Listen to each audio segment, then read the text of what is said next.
Let's be honest. When you think of data validation in Excel, you probably just think of simple drop-down lists. Well, it's time to move way beyond that.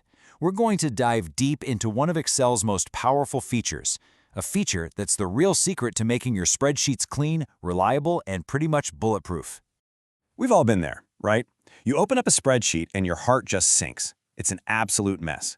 The data's all over the place, it's full of typos, and trying to get any real answers out of it feels totally impossible.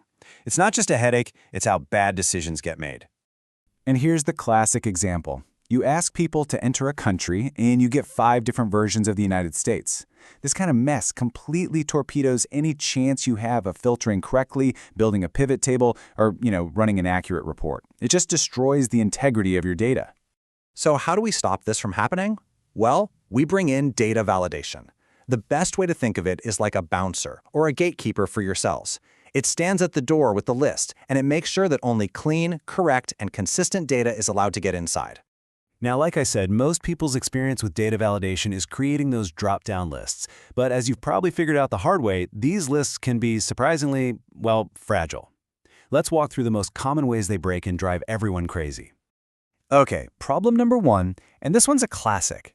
You've got your list of options, you go to your source data, add a new item at the bottom, and it just doesn't show up in the dropdown. Why? Because the rule is looking at a static range, like B2 to B4. Anything you add in B5 is totally invisible to it. Or how about this one? The gatekeeper is completely asleep on the job. You've made this perfect drop-down list, but someone can just type in United States with a Z, and Excel doesn't even blink. This usually happens for a couple of reasons. Either the error alert got turned off, or your source list has blank cells and the ignore blank box is checked. Either way, the gate is wide open. Oh, and this one? This will drive your users absolutely nuts. They try to type no in lowercase, but you created the list by typing yes, no directly into the source box. Well, that makes it case sensitive, so Excel rejects their perfectly valid entry just because the capitalization is off. It's a tiny detail that causes huge headaches. And finally, the case of the vanishing arrow. You click on a cell, you know a dropdown is supposed to be there, but nothing. The little arrow is just gone. A lot of the time it's because objects are hidden. Just hit Ctrl+6. That usually does the trick. Or the in-cell dropdown option in the settings just got unchecked somehow. So after all that, it's pretty easy to just throw your hands up and think, you know what? Drop-down lists are just broken. They're not worth the trouble. But what if I told you there's a simple, really robust way to fix almost all of these problems at once? See, the secret isn't to ditch dropdowns entirely. No. It's about building them the right way. We need to stop using those fixed, static ranges and start using dynamic sources that update themselves automatically. A dynamic source list is exactly what it sounds like. It is a living list. When you add something to it, the range grows. When you take something away, it shrinks. This guarantees that your dropdown is always in sync with your master list. Honestly, this is how the pros do it. You know what? The best way to do this is ridiculously easy. You just take your list of data, hit Ctrl+T to turn it into an official Excel table, give that table a simple name you'll remember, and then just use that table's name as the source for your data validation. That's it. It's a 4-step process that makes your lists practically indestructible. And the beautiful thing about this method is that it is a true set it and forget it solution. You can add items, you can delete items, you can change your mind, and every single dropdown that's linked to that table will update instantly. No more going back and manually fixing ranges, ever.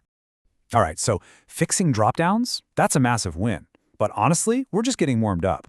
The real power, the magic of data validation gets unlocked when you step away from pre-made lists and start writing your own custom rules with formulas. Okay, don't panic when you see this formula. I know it might look a little intimidating at first, but this one line of code is an absolute game changer. This is the rule that will completely prevent anyone from ever entering a duplicate value in a column. So how on earth does it work? Well, that first part, the COUNTIF part, just scans the whole column and asks a simple question. How many times does the thing you just typed in already exist here? The second part, less than or equal to 1, that's the actual rule. It says, hey Excel, this entry is only okay if the count is 1 or less. The moment you type a duplicate, the count hits 2, the rule fails, and boom, Excel slams the door shut. Simple, but so powerful. And that is when the light bulb should go on. This opens up a whole new world. The basic idea is this. If you can write any formula in Excel that gives you a true or a false answer, you can turn it into a data validation rule. And you can take this really far. I mean, look at this stuff. You can force a cell to only accept numbers with IS number, only accept text with IS text. You can even create a rule that prevents anyone from entering a date that falls on a weekend. And check out that last one. You can make a rule that says all product codes must start with the text AA gash. The flexibility here is just incredible. So we know how to build these killer rules. But to really take this to a professional level, there's one more step. You have to audit your spreadsheets to make sure the rules are working, and you have to document what you've done. So what about all the bad data that got into your sheet before you created these awesome rules? Well, Excel has this fantastic little tool for that. On the Data tab, right next to Data Validation, you'll see Circle Invalid Data. You click it once, and Excel will instantly draw a big red circle around every single cell that breaks the rules you've set. It's like a magic wand for finding old mistakes. And why does all this matter so much? Well, this quote from the FAST Standard for Financial Modeling says it all. You can only have real confidence in your numbers if the model is clear and well-structured. And data validation, it's the absolute cornerstone of that structure. It ensures your inputs are solid and everything is built on that foundation. Now, in a really serious, formal setting, think regulated industries, this gets taken even further. A complete validation process means documenting everything, defining exactly what the inputs are and what rules they follow, explaining the formulas, identifying the outputs, and, this is a big one, locking every other cell so no one can mess with them. So, what's the big takeaway here? It's that data validation isn't just some techie feature for preventing typos. It's a fundamental practice for building spreadsheets that you can actually trust. It's what turns a messy worksheet into a professional-grade model. It builds confidence, both for you and for anyone who relies on your work. So I'm going to leave you with a little challenge. Go look at your most important spreadsheet, the one you use all the time. Find the single biggest source of data entry mistakes. And then ask yourself, what custom validation rule could I build right now to fix that problem for good?